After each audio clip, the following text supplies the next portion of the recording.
There's a difference between what works for a moment and what works forever. Some ideas are trends, flashy, fast, exciting for a season, but then they fade. They lose momentum. They get replaced by the next new thing. But principles last. Principles don't age. They don't expire. They stay strong across generations, across industries, across culture, because they're rooted in truth, in discipline, in reality. In a world obsessed with what's new, it's easy to overlook what's proven. It's easy to think the answers are found in the latest strategy, the newest system, the most recent hack. But those who grow the most, those who build strong, consistent, lasting change in their lives, they don't chase novelty. They build their lives on principles that work. Personal growth isn't about doing more. It's about becoming more. Not just adding layers to your life, but strengthening the foundation. And when that foundation is built on truth, it doesn't matter what the world throws at you. You bend, but you don't break. You adapt, but you don't lose your identity. You struggle, but you don't surrender. There are ideas that changed lives 50 years ago, and they still do. Not because they're old, but because they're timeless. They weren't built for convenience. They were built for endurance. They didn't just help people feel better. They made people stronger. They didn't promise overnight change. They delivered transformation through repetition, through awareness, through responsibility. If you've ever felt stuck, like you're doing a lot but not growing, chances are it's not because you're lazy. It's because you've been operating without principles. You've been chasing habits without understanding the reasons behind them. You've been following routines without internalizing the values they were meant to support. And without principles, progress becomes temporary. But when you ground your life in truth, everything becomes clear. You stop second guessing. You stop drifting. You stop getting pulled in 1,000 directions. You move with purpose, with discipline, with a sense of identity that doesn't rely on motivation or approval. That's what these principles are. Not rules to follow out of fear, not commandments from above, but anchors for your life, tools for clarity, standards for decision-making, frameworks for growth. These are the core ideas that have been passed down for generations, not because someone said so, but because life tested them and they held. They worked before self-help was an industry. They worked before people had platforms. They worked before any of the modern conversation around personal development even existed, because they are rooted in human nature. They don't need to be trending to be effective. They just need to be lived. And once you understand them, once you internalize them, you stop waiting for change and start becoming it. You stop asking for shortcuts and start building strength. You stop chasing shiny distractions and start constructing a life that can weather anything. This is not about hype. This is not about energy. This is not about motivation. This is about truth. It's about the deep, powerful, unshakable truths that allow you to grow, even when you don't feel like it. That allow you to stay grounded, even when everything around you is shifting. That allow you to keep moving forward, even when you can't see the results yet. The first principle is personal responsibility, not partial responsibility, not situational responsibility. Complete, unfiltered, full responsibility for your life, your results, your decisions, your habits, your energy, your future.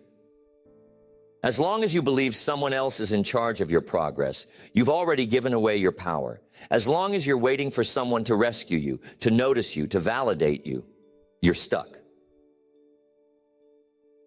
This principle isn't about blame. It's about ownership. It's not about guilt. It's about power. Because until you own something, you can't change it. You can't shift what you haven't claimed. You can't grow through what you're still trying to explain away. You can't transform what you're still blaming on someone else. Most people stay stuck because they believe their circumstances are permanent. They believe their past defines them. They believe the pain they experienced is still in control. But your past is a story, not a sentence. Your environment is a factor, not a final word. What happens around you is information.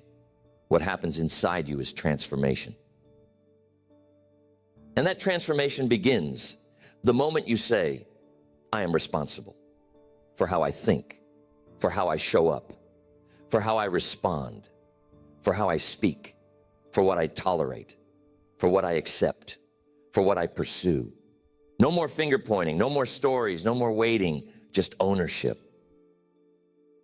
You can build a different future the moment you decide you're done being a passenger. The moment you decide that no one owes you anything and that everything worth building will be built through your consistency, your decisions, your behavior, not someone else's approval. This principle changes everything because it destroys your excuses. It makes comfort harder to justify. It pulls the mask off of blame. It forces you to grow because once you know that no one is coming to save you, you realize you were always the solution. You were always the source. Personal responsibility does not mean life is fair. It doesn't mean people won't hurt you. It doesn't mean you won't go through things that weren't your fault. It means that healing is your job. It means that growth is your job. It means that responding is your job. It means that no matter what happened to you, you are responsible for who you become. And that decision, that shift in identity, puts you in a position of real power. Because when your life is hardwired to ownership, every challenge becomes a building block. Every mistake becomes a lesson. Every setback becomes fuel. People who grow the most are the ones who take responsibility the fastest. They don't waste energy pretending. They don't spend years explaining away what went wrong. They don't seek pity. They seek progress. And they don't confuse those two things. You know someone's stuck when they keep telling you why it's not their fault. You know someone's growing when they start asking, what can I do next? You know someone's evolving when they stop replaying the past and start rewriting the present. Responsibility brings clarity. It removes drama.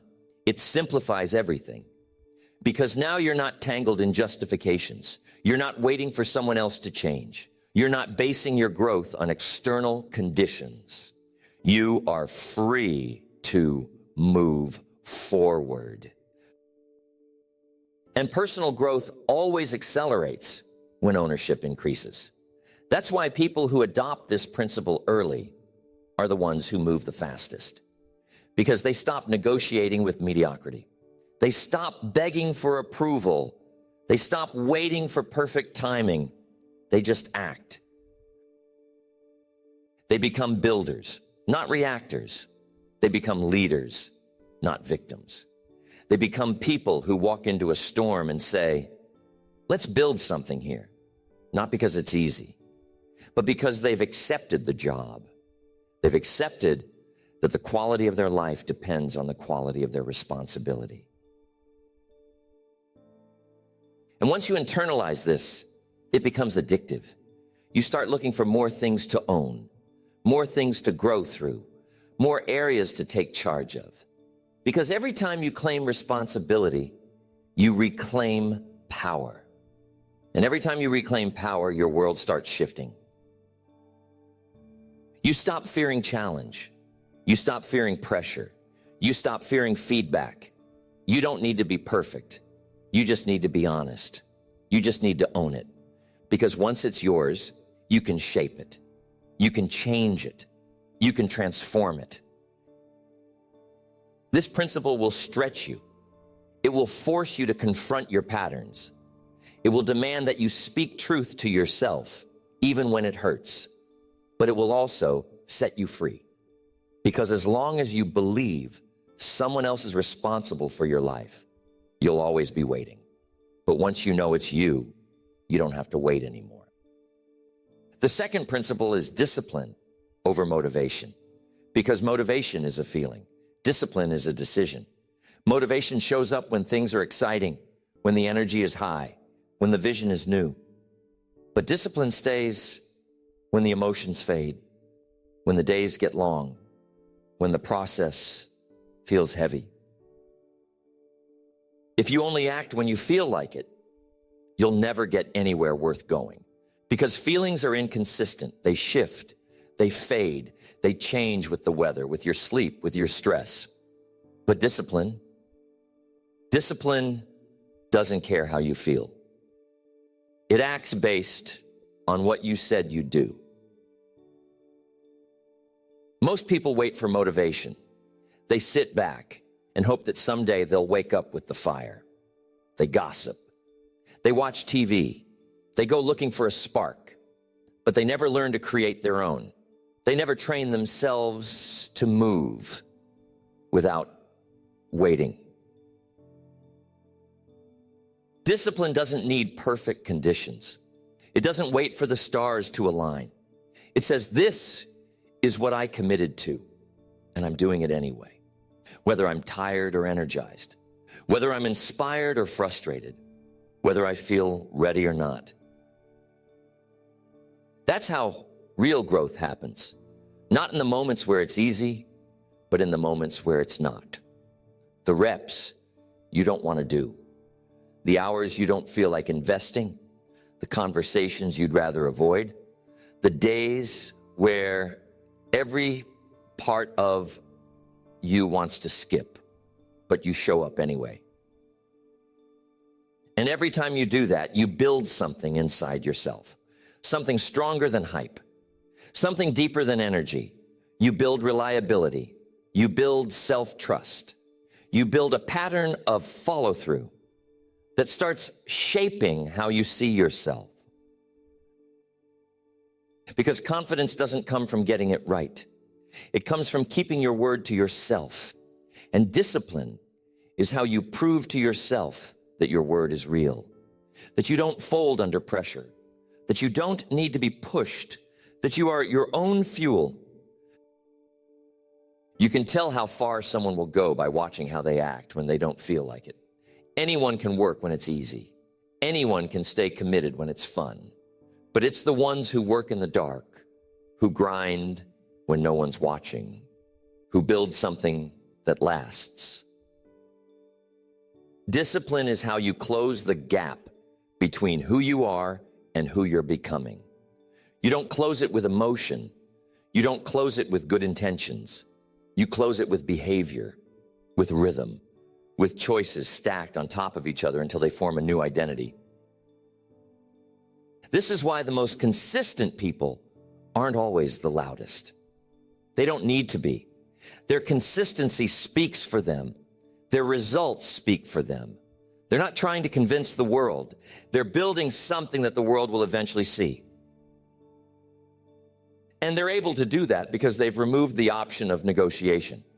They don't sit around asking, should I do this today? They already decided. The decision was made long before the feeling arrived. They don't spend time debating with themselves. That energy is spent on doing. If you want to grow, you need a standard, not a mood, not a spark, a standard, a baseline for action, a rhythm for execution, something that doesn't move based on your feelings, something that holds firm when life gets noisy. Discipline isn't about rigidity, it's about direction. It's not about being robotic, it's about being relentless. It's about keeping your eyes on what matters and refusing to let anything pull you off course. When you start training this way, when you start showing up no matter what, life begins to shift. You start to separate from the pack. You start to stack wins that others miss because they stopped when it got uncomfortable. And it compounds. One disciplined day turns into a week. One disciplined habit turns into a skill. One disciplined conversation opens a door. One disciplined project changes your life. But none of it happens without that first choice to move when you don't feel like it. Discipline is a muscle. The more you use it, the stronger it gets. The more you train it, the less you need to rely on hype. The more you practice it, the more natural it becomes. Until one day, you wake up and realize you're not trying anymore. You're just living at a higher level. You've stopped asking, how do I feel? And you've started asking, what needs to be done? And that shift, that simple shift, is the difference between the people who stay stuck and the people who outgrow their excuses. Because while most people are waiting to feel motivated, you're building momentum. And momentum built through discipline is unstoppable. It doesn't fade. It doesn't fall apart.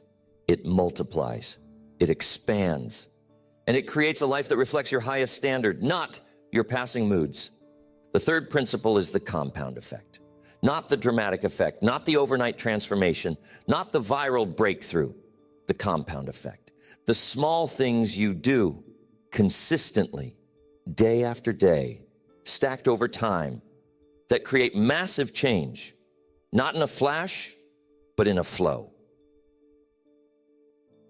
Everyone wants the big moment, the instant win, the massive success story that happens in weeks. But the people who actually grow, the people who actually build something meaningful, they understand that the secret isn't in doing something huge, it's in doing the right thing repeatedly. Because when you do something once, it has impact. When you do it every day, it has power. A small action done once might change your mood, but a small action done every day changes your identity. Reading one page doesn't make you smart, but reading 10 pages a day for a year rewires your brain. One workout doesn't transform your body, but working out 4 times a week for a year will. Writing for 10 minutes might feel like nothing today, but do it for a year and you'll have built something you can't even imagine right now. That's the compound effect. Invisible at first, frustratingly slow at first, easy to quit on, easy to dismiss, because the progress is quiet. It's behind the scenes. There's no applause, no reward, just a pattern, a rhythm, a commitment. But if you stay with it, if you keep showing up, the math starts to shift. The returns start to multiply. What used to feel like effort becomes instinct. What used to feel small starts to feel foundational. And what used to be hard becomes your new normal.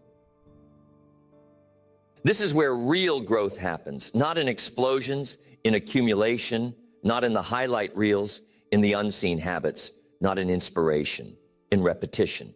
Repetition builds the muscle. Repetition creates the identity. Repetition makes the change stick. Most people underestimate what they can build in a year because they quit after a month. They say it's not working. They say it's too slow. But progress that lasts is always slow because real roots grow deep before they grow tall. If you want real results, you have to fall in love with the process, not the outcome, the process, the representatives, the rhythm, the choice to do what needs to be done, whether it feels exciting or not. Because the people who win don't do more, they do the right things longer. And the compound effect is not just about good habits. It works in reverse too. One skipped workout doesn't seem like a big deal. One cheat meal doesn't change much. One missed deadline won't ruin your life. but repeat it, stack it, make it a pattern. And now you've created a different kind of momentum. Small choices matter. They are rarely neutral. They are either moving you forward or pulling you backward. They are either reinforcing your highest self or strengthening your distractions. And the results don't show up right away, but they always show up eventually. And once you see this principle clearly, you start paying attention to the little things. How you start your day, how you end it, how you talk to yourself, how you show up when no one's watching, how often you choose effort over ease. Because now you know those things aren't small. They're seeds, and they don't bloom overnight, but they do bloom. And when they do, people call you lucky. But you'll know better. You'll know that you created it one decision at a time. This is why patience is non-negotiable. Growth takes time. Strength takes time. Mastery takes time.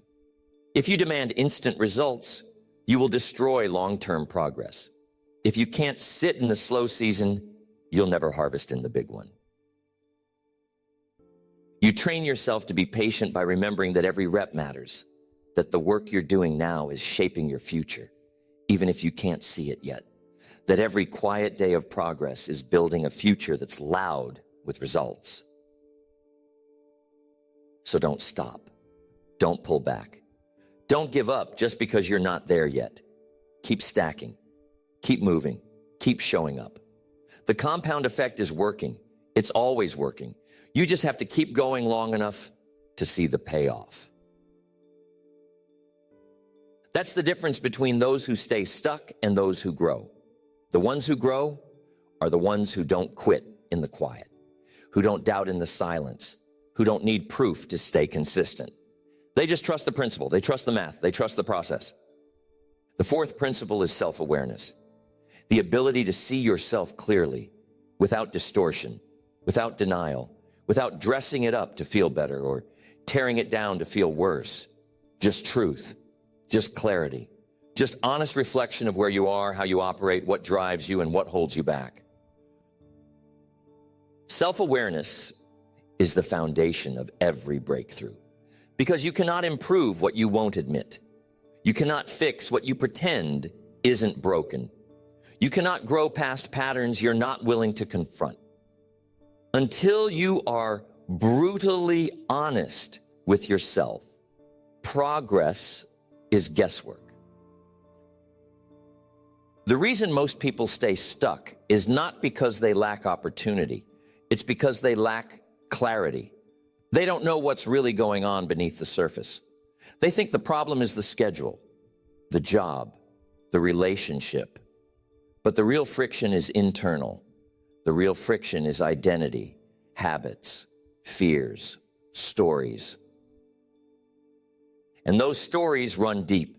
Stories about what you deserve, what's possible, what people expect from you, what you think you can handle. And until you step back and say, is this even true? You'll keep acting like it is. You'll keep making decisions based on a story that no longer serves you. Self-awareness means asking hard questions, not just once, but often. Who am I becoming? What patterns keep showing up in my life? What am I pretending not to see? What am I afraid to confront? What am I blaming instead of owning? And the answers to those questions won't always be comfortable, but they will be freeing, because the truth doesn't trap you. It liberates you. You can't grow in the dark. You need to see clearly to move forward. This principle matters because growth doesn't happen by accident. It happens by design. And design requires feedback. It requires measurement. It requires internal observation. You can't build something better if you don't understand what you're building on. And you don't have to know everything about yourself to start, but you do have to stop lying to yourself. You have to stop pretending that everything's fine when it's not. You have to stop saying, I'm just like this, as an excuse, not to grow. You have to stop defending your old self when your new self is trying to be born. The most powerful people in the world are not the ones who act like they have it all together. They're the ones who know exactly where they're weak, exactly where they need work, exactly where their insecurities live, because they have looked at them, they've studied them, they've owned them. And that ownership turns vulnerability into power. That ownership turns confusion into direction.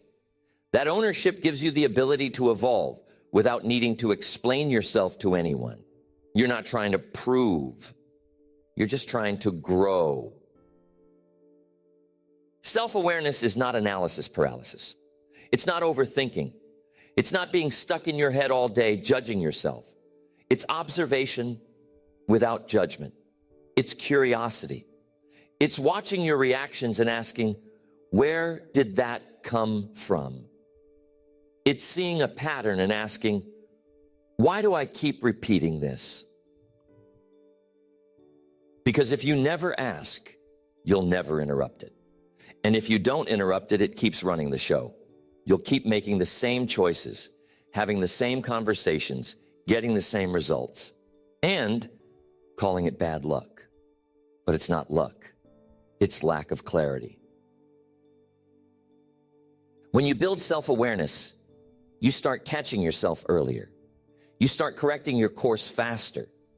You start realizing when you're about to make a decision that goes against everything you say you want. And now you get to make a new one. You get to rewrite the pattern. You get to shift. And as you do that, you start to feel stronger, more grounded, not because you're perfect, but because you're honest, because you're no longer hiding from yourself, because you've stopped avoiding your reflection. And now you can lead yourself with truth. This kind of leadership doesn't require applause. It doesn't need recognition, because it's not about performance. It's about alignment, the deep, private kind of alignment that no one can give you and no one can take away. And it's not just about the past. Self-awareness is about your future. It's about asking, am I becoming the person I said I would become? And if not, why? What's in the way? What needs to shift? Where have I been asleep at the wheel? The answer is almost never out there. The answer is almost always in here. And the moment you realize that, the moment you embrace it, you stop waiting for the world to change. And you start becoming the kind of person who builds a different world from the inside out. The fifth principle is intentional environment. Your surroundings are not neutral. They are shaping you every moment you're in them. The people, the conversations, the energy, the culture, the systems, the expectations. You don't rise above your environment, you reflect it, you become it, or you outgrow it. If you're serious about personal growth, you have to get serious about your environment. Because willpower is overrated. You can have the best plan in the world, the strongest intentions, the clearest goals. But if your environment contradicts your mission will lose. Not because you're weak, but because you're human. You weren't designed to grow in isolation. You weren't designed to grind your way through a world that constantly pulls you off course. Growth thrives in support, in alignment, in structure, in clarity. And your environment is either amplifying your discipline or constantly undermining it. Your space matters. What's around you matters. If your workspace is chaos, don't be surprised when your mind feels scattered. If your conversations are filled with gossip and small thinking, don't be shocked when your dreams feel out of reach. If your home is loud with distraction, don't expect your soul to find rest. You want peace? Create it. You want focus? Design for it. You want growth? Surround yourself with the ingredients that support it. This isn't about being picky. It's about being intentional. You are the architect of your environment. And if you don't build it, it will build you into someone you didn't choose to become. The people around you are shaping you more than you realize, not just the words they say, but the energy they bring, the expectations they normalize, the standards they live by. You rise to the level of your circle, or you stay stuck trying to explain your vision to people who were never built to carry it. And this doesn't mean you cut everyone off. It means you become aware who drains you, who sharpens you, who stretches you, who keeps you grounded in truth, who distracts you from who you said you were becoming. And are you spending your time with people who are aligned with your future or your past? You need people in your life who call you higher, who challenge your excuses, who remind you of your standard, not because they're trying to control you, but because they see what's inside you, because they're committed to your growth, because they refuse to let you settle. And if you don't have that right now, become it. Be the person who shows up with clarity. Be the person who creates peace instead of noise. Be the person who brings discipline instead of drama. When you live like that, you attract like-minded people because alignment recognizes alignment. This applies to physical space too. If your environment is cluttered, your focus will be too. If your digital world is chaotic, your thoughts will be as well. Clean it, clear it, design it. Even small shifts, one drawer, one corner, one wall, can change how you feel. And how you feel determines how you move.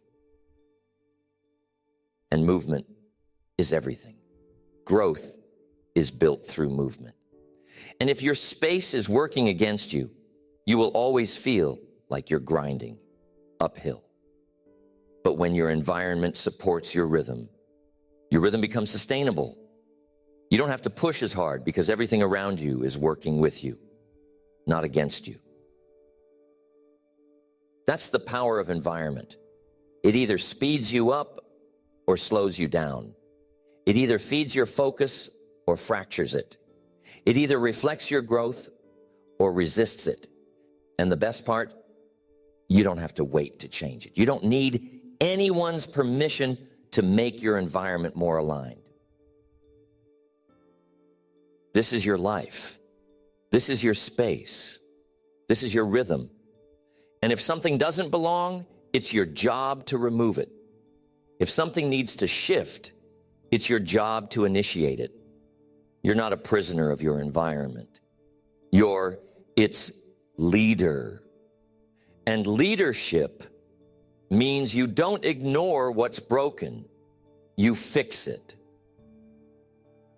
Intentional environments don't happen overnight, but they do happen when you decide they matter. You stop saying, it's fine. You stop tolerating misalignment. You stop calling chaos normal, and you begin building something that supports the future you're creating. Because the future isn't just something you step into, it's something you design. And if you build the right environment now, the future won't feel like a surprise. It'll feel like the natural result of the system you created. The sixth principle is consistent reflection, not passive thinking, not casual reminiscing, intentional reflection, the kind that brings awareness, direction, adjustment, the kind that turns experience into insight and action into wisdom. Without reflection, growth becomes random. You might get better, but you won't know how. You might change, but you won't know why. And if you can't understand it, you can't replicate it. Most people live their lives in motion, but not in understanding. They move fast, they work hard, but they rarely stop to ask the deeper questions. They rarely pause long enough to extract the lesson from the experience. So they repeat patterns, they miss signs, they chase more without realizing what's already working and what's not. Reflection gives you leverage. It multiplies your progress. It shortens your recovery. It gives your actions more precision, because now you're not just moving, you're learning, you're adapting, you're improving faster, because you're not just doing more, you're doing better. Growth without reflection is chaos. You may be working hard, but if you don't stop to study your results, you'll never know if you're going in the right direction. And when you don't know what's working, you lose confidence. You lose clarity.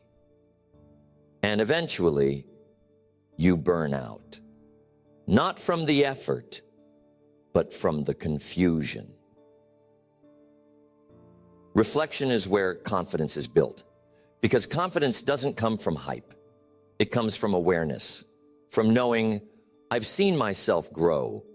I've watched myself get better. I've tracked my wins, my losses, my patterns, my pace, and I'm learning. This is why the most consistent performers journal. They review, they evaluate. They ask themselves hard questions. What went well? What didn't? What did I avoid? What am I proud of? What needs to shift? What lesson did today teach me that I almost missed? They don't just celebrate the win, they study it. They don't just feel the failure, they break it down. Because every moment is a message. And when you learn how to read your own life, you stop relying on everyone else to interpret it for you. You begin to take ownership of your path. You begin to see patterns before they become problems. You begin to catch drift before it becomes a detour. You begin to shift quicker, recover faster, respond stronger. Reflection isn't complicated. It's a pause, a breath, a quiet space to review your direction. It's a daily checkpoint, a weekly review, a monthly reset. It's a chance to look at your life with fresh eyes and ask, am I becoming the person I said I wanted to be? You can't answer that question in the noise. You need silence. You need space. You need a regular rhythm of stepping back so you can return stronger. Because clarity is never found in chaos. It's found in reflection. And the deeper your clarity, the faster your growth. Because now you're not just aiming randomly, you're targeting with precision. You're not just repeating habits, you're optimizing them. You're not just hoping for results, you're designing them. This principle is what separates motion from momentum. You can be busy for years and not move forward. But if you reflect often, even a small amount of action becomes powerful. Because now every step is guided. Every decision is informed. Every choice is connected to something deeper. Reflection protects your peace. It gives you perspective. It reminds you of how far you've come. It shows you that progress is happening, even when it's quiet. It keeps you from giving up in moments of doubt because it reconnects you to the truth. And sometimes the truth is hard. Reflection will show you what you've avoided, where you've compromised, where you've played small. But that truth is your leverage. That honesty is your freedom. Because once you see it, you can change it. The strongest people are not those who never make mistakes. They're the ones who learn from them fast, who reflect without shame, who evaluate without ego, who grow because they're willing to be honest about what needs to shift. And once reflection becomes a part of your rhythm, you no longer need to guess your way through growth. You're tracking it. You're learning from it. You're refining it. And that refinement is what creates mastery. So make space for it. Protect it. Don't wait for a breakdown to reflect. Build it into your life like a habit, like a ritual, like a sacred rhythm that helps you grow faster, live deeper, and lead yourself better. The seventh principle is emotional resilience, the ability to stay steady when things get heavy, the ability to feel without being controlled, to absorb the pain without losing the lesson, to navigate pressure, setbacks, disappointment without collapsing under them. Resilience isn't the absence of emotion. It's the maturity to move through emotion without being defined by it. You will get hurt. You will get frustrated. You will feel fear, anger, grief, doubt. None of that makes you weak. It makes you human. But what you do with those emotions, that's what separates the stuck from the strong. The ones who shut down, lash out, spiral into self-destruction, and the ones who breathe, reset, and keep going. Growth requires resilience because growth creates pressure. When you raise your standard, when you stretch your identity, when you pursue a vision, everything in your old life gets disrupted. And that disruption will trigger emotions, discomfort, resistance, conflict. And if you don't have the tools to process that, you'll run, you'll retreat, you'll sabotage. Not because you don't want to grow, but because the growth hurts and no one taught you how to handle the pain. Emotional resilience doesn't mean you ignore how you feel. It means you notice it, you name it, you sit with it long enough to understand it, but not long enough for it to take the wheel. You let the feeling visit. You don't let it move in. Most people suppress or explode. They bury their emotions until they become poison, or they let them take over their life. But neither one leads to growth. Suppression breeds sickness. Overreaction breeds regret. But resilience builds strength. Because resilience says, I can be angry without losing control. I can be sad without losing hope. I can be disappointed without quitting. That's real power.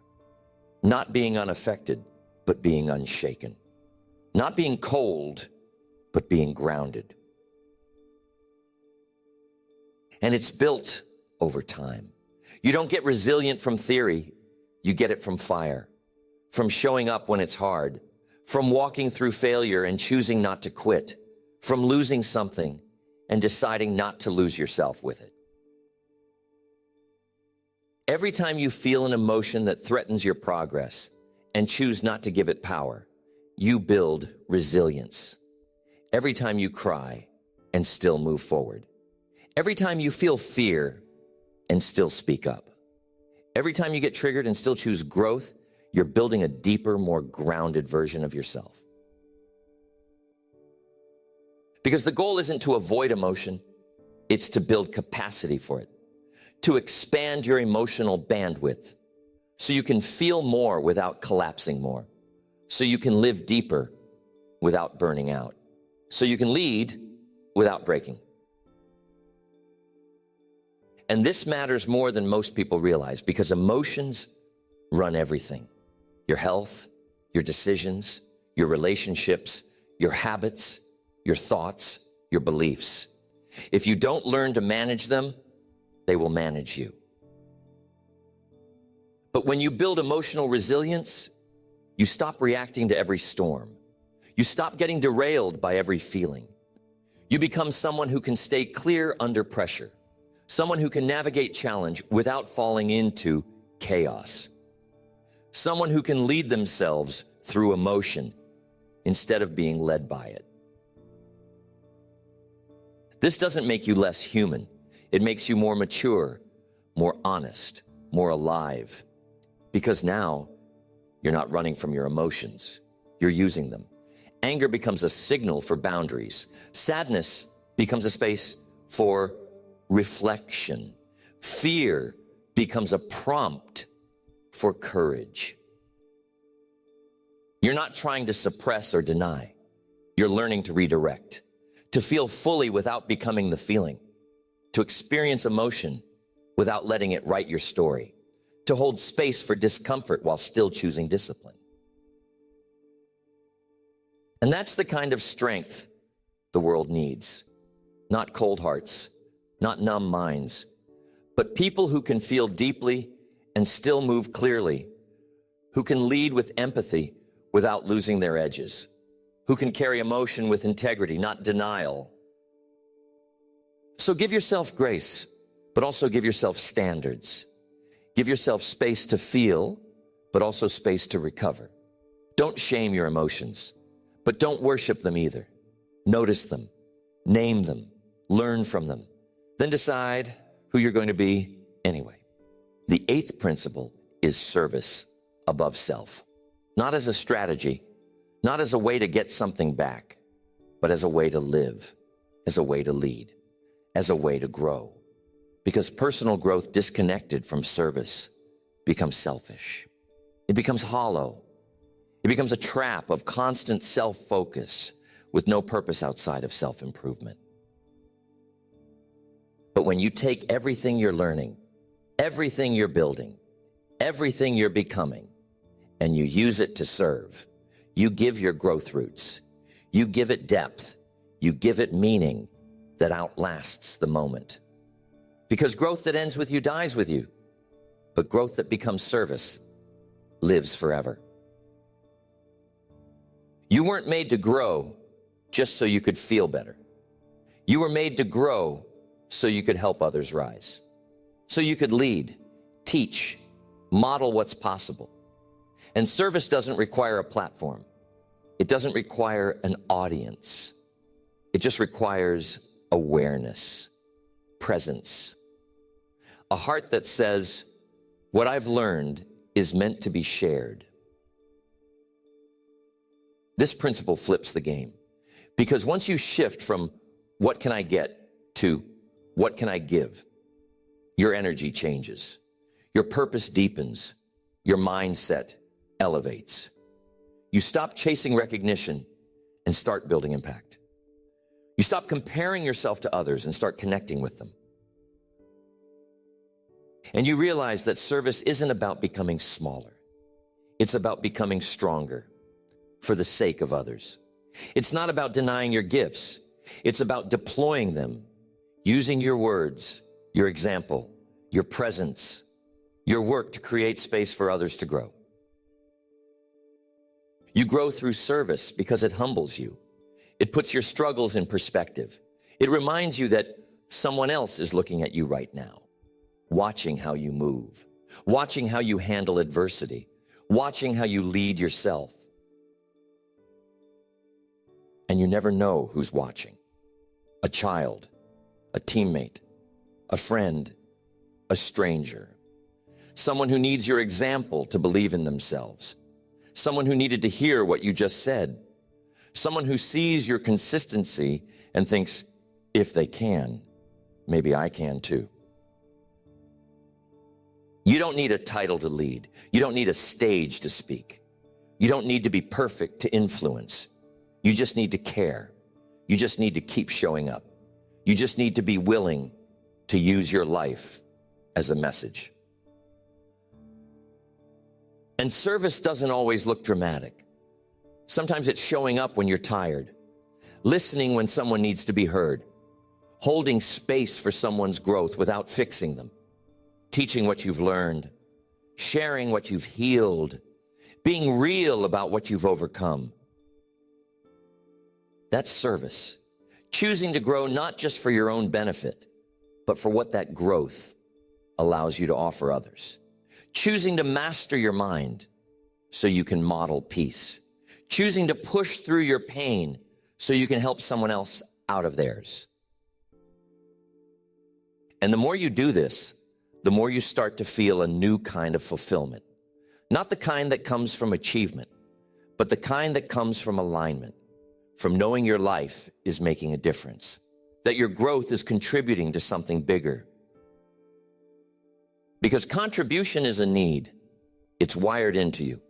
That's why selfish success feels empty. That's why hitting the goal without helping anyone else starts to feel hollow. You were never meant to climb alone. You were meant to reach back, to lift, to guide. This doesn't mean you neglect yourself. It means you grow deeply enough to have something real to give. It means you fill your cup, not to keep it full, but so you can pour into others without draining yourself. The highest level of growth is not independence, it's interdependence. It's realizing that everything you're becoming has the power to free someone else, and that your success is multiplied when it's shared. So you lead where you are. You serve with what you have. You stop asking, do I have enough to give? And you start realizing that your presence, your example, your journey, it's already a gift. And the more you give it, and the more you grow. You become someone who adds value everywhere you go. Not because you're trying to impress, but because it's who you are now. You've built your life around growth, and that growth has a purpose. That growth has impact. And when you live like this, you never lose. Because no matter what happens, you're always building someone up. You're always contributing something meaningful. And that contribution becomes your legacy. The ninth principle is alignment over achievement. Because achievement without alignment is empty. It looks good on paper.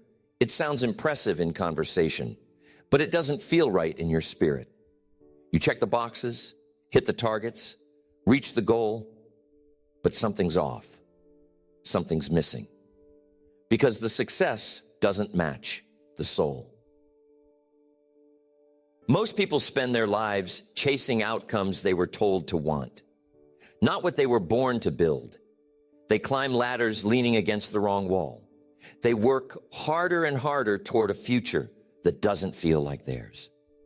And when they get there, the view is underwhelming because they traded alignment for approval. Real growth requires that you define success on your own terms, not based on what you think you're supposed to want, not based on what makes the most money or gets the most attention, but based on what aligns with who you are and who you're becoming. Alignment is when your actions match your values, when your habits reflect your vision, when your goals echo your identity. It's when the life you're building on the outside actually fits the life you want to live on the inside. You can't fake alignment. You can't talk your way into peace. You can't outperform your own lack of integrity. You can win the world and still lose yourself if you're chasing the wrong things for the wrong reasons. This is why so many high achievers burn out. Not because they're doing too much, but because they're doing too much of the wrong thing. The misalignment drains them. The mask wears them out. The pace becomes unbearable because it's not powered by purpose, it's powered by pressure. But alignment restores your energy. It simplifies your decisions. It sharpens your focus. Because now you're not just grinding, you're moving with clarity. You're not just chasing, you're choosing. You're not just building, you're becoming. And the question becomes, is this goal mine? Is this path mine? Is this lifestyle mine? Or did I inherit it from someone else's expectation? Because you cannot live a life of personal growth if the life you're growing into isn't really yours. So you pause, you check in. You ask, does this feel true? Does this align with the person I want to be? Am I doing this for fulfillment or just validation? And if the answer isn't honest alignment, you adjust. Not someday, now, not all at once, but clearly, consistently. Because one of the most powerful things you can do is walk away from what no longer fits. Even if it worked for you before, even if people admire it, even if it made sense last season, growth means change. And sometimes the hardest part of growth is outgrowing what used to make sense. You start asking different questions. Not, will this impress them? But does this free me? Not, will they approve? But is this aligned with my values? Not, can I win doing this? But can I live doing this? Because achievement without alignment is a performance, and performance without purpose is exhausting. You start feeling like a stranger in your own life, and no level of success can make up for that. But when you choose alignment, everything gets lighter. Not because life gets easy, but because it finally makes sense. You stop comparing yourself to others because your path is yours. You stop rushing because your timing is yours. You stop chasing because your peace is internal. This doesn't mean you won't work hard. It means your work has meaning. It doesn't mean you won't sacrifice. It means your sacrifices will be worth it. It doesn't mean you won't face pressure. It means your pressure will produce something that matters. Alignment doesn't happen by accident. It's a choice, a principle, a filter for every decision. You start saying no to good things because they're not the right things. You start letting go of almost so you can make room for exactly. And over time, your life starts to reflect your values. Your calendar matches your priorities, your energy returns, your clarity grows, and success becomes sustainable. Not because it's easy, but because it's real. The 10th principle is humility with hunger, a grounded mindset that stays teachable while staying driven, a posture that allows you to grow without needing to pretend you already know everything, the willingness to learn, to listen, to absorb, while still pushing forward with clarity and strength. Growth without humility turns into ego. It turns into arrogance. It turns into isolation. You stop listening. You stop learning. You start believing your own hype. And the second you believe you've arrived, your growth dies. Because growth lives in humility. It lives in curiosity. But humility without hunger becomes passivity. You listen, but you don't act. You reflect, but you don't execute. You absorb, but you don't build. And over time, that makes you feel stagnant, like you're sitting in a classroom you never graduate from. But when you live with humility and hunger together, that's the combination that keeps you sharp, keeps you humble enough to know there's always more to learn, but hungry enough to do something with it, hungry enough to act, hungry enough to reach, hungry enough to move forward even when no one's clapping. It means you ask questions, not to appear smart, but to grow. You study people who are ahead of you, not to compete with them, but to learn from them. You keep your eyes open, your heart soft, and your standards high. You know your value, but you don't feel the need to announce it all the time. You're confident, but not inflated. You've got something to offer, but you're still willing to sit at the feet of someone wiser, because you understand that wisdom doesn't come from pretending. It comes from pursuit. Hunger keeps your drive alive. It keeps you from settling.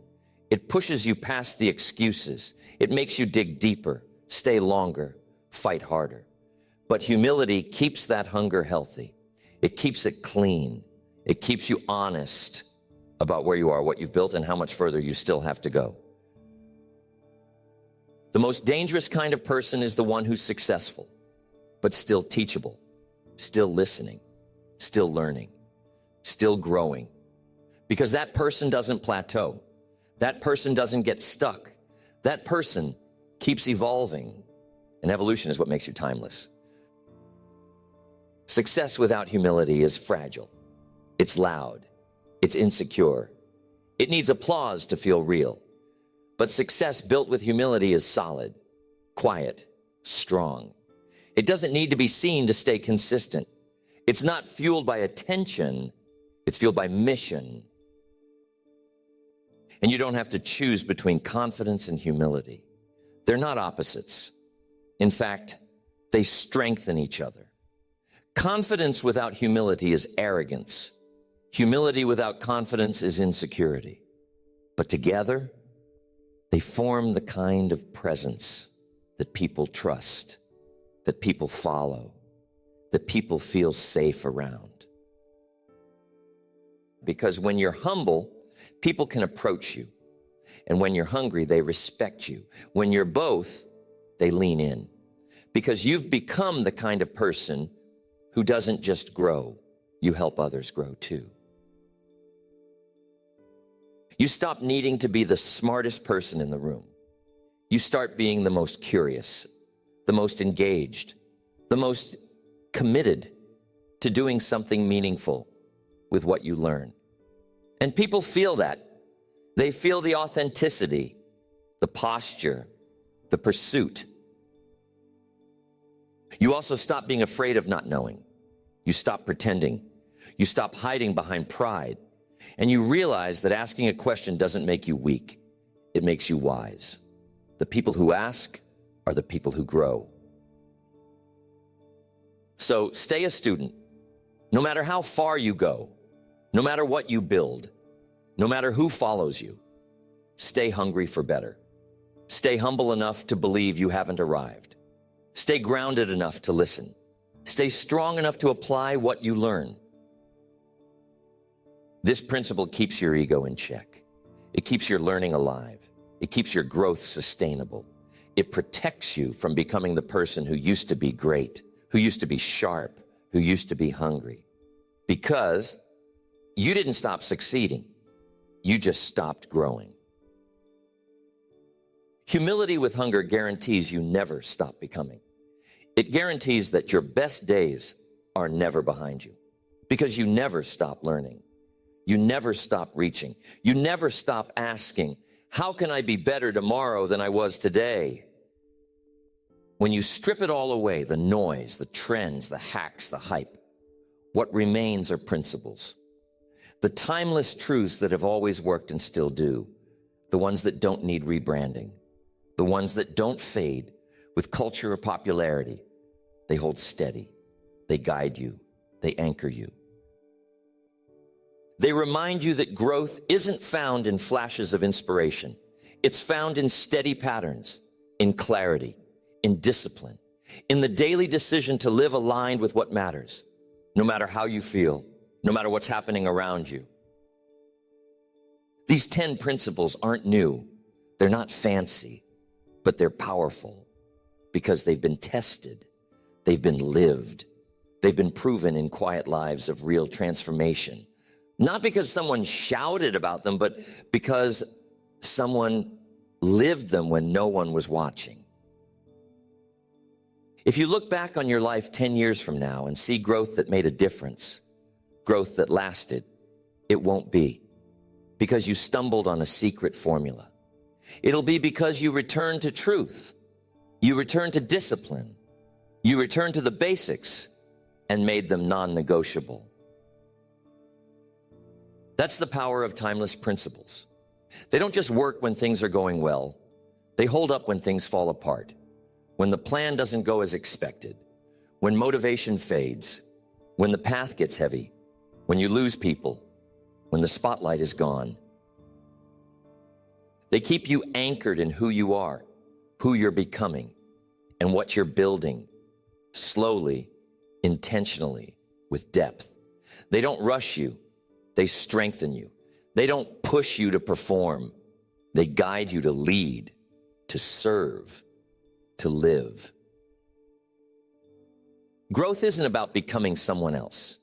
It's about becoming more of who you really are. And these principles, they're not here to change your personality. They're here to help you express your potential fully, authentically, without apology. So now you decide. You decide if you'll chase what's trendy or live what's true. You decide if you'll wait to feel ready or commit to what works. You decide if you'll be distracted by complexity or grounded in simplicity. Because the people who rise aren't the ones with the loudest voices. They're the ones who stay steady, who stay faithful, who stay rooted in what lasts while everyone else chases what's next. They build in silence. They move with consistency. And over time, the results speak for them. You've got everything you need. The tools are already inside you. The growth you want is not waiting in a new trick. It's waiting in a deeper commitment to what works. These 10 principles have stood the test of time. They'll hold you up if you live them. You don't have to apply all of them at once. Start with one. Let it shape your week. Let it change how you see your time, how you speak, how you lead yourself. Then build on that. Stack one principle on top of another. Watch the foundation grow stronger. Watch your patterns evolve. Watch your identity shift, not with pressure, but with clarity. And as you grow, you'll stop needing to be convinced. You'll feel it. You'll see it. You'll become the kind of person who doesn't need to explain their growth because it'll be obvious in your presence, in your habits, in your consistency. This is your season to simplify, to return to what works, to stop trying to do more and start becoming more, to trust the process, to trust the principles, and to keep moving quietly, intentionally, powerfully toward the version of you that was always possible.